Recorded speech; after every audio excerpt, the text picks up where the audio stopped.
السلام عليكم ورحمة الله وبركاته. ازيكم حبايبي ام لولو؟ عاملين ايه؟ يا رب تكونوا بخير. النهارده ان شاء الله هنقدم وصفة سهلة وجميلة زي ما انتم كلكم عارفين. وفي بنات كتيرة طلبتها مني وان شاء الله بس بطريقة سهلة.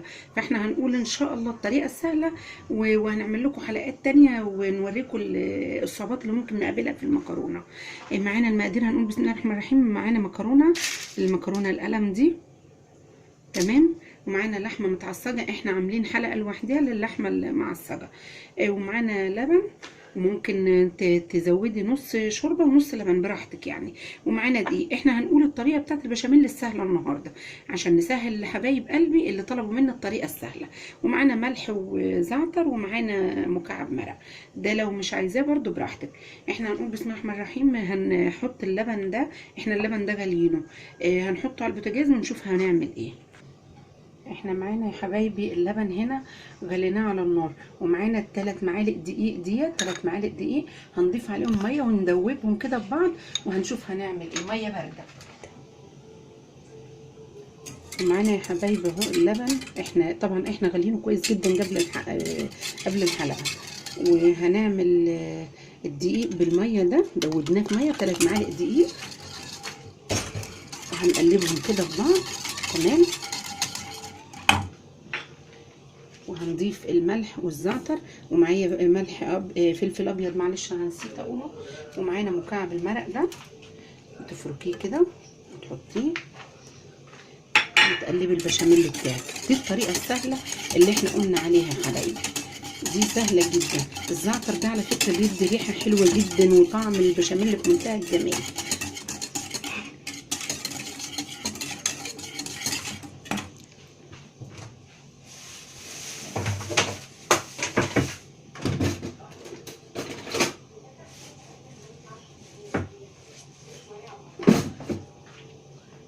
بعد كده بنحط مكعب زبده او سمنه حسب راحتك. تمام. شايفه ما بياخدش وقت خالص. والزعتر ده على فكره مش هيبان خالص في البشاميل وانت بتحطيه. هو هيدي طعم بس في منتهى الجمال يا جماعه. الزعتر ده بيدي طعم وريحه حلوه جدا للبشاميل، يعني ما اقولكيش دلوقتي ما شاء الله الريحه جميله ازاي.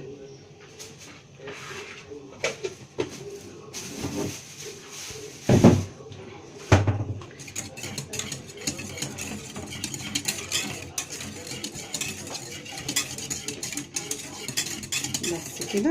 شايفه القوام بتاعتها؟ يعني القوام ما شاء الله تقل. معايا كيلو اللبن ده، خد 3 معالق دقيق، بسم الله ما شاء الله. شايفه؟ بصي القوام، احنا مش عايزينه يتقل اكتر من كده.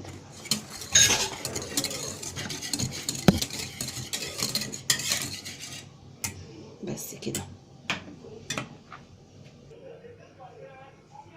اهو يا حبايبي. معانا المكرونه، احنا عملنا البشاميل طبعا على الطريقه البارده زي ما قلنا، ومولعين الفرن بتاعنا شوايه وفرن من تحت. تمام. الشعله من تحت. وسلقنا المكرونه اهي. وما بردناهوش. ما تبرديش المكرونه بتاعتك، المكرونه بالبشاميل ما تتبردش يا حبايبي. وهنا دي صينيه مدهونه بالسمنه ورشها ايه، بقسماط. هنحط نص الخليط بتاعنا هنا، نص البشاميل بتاعنا. بسم الله. تمام.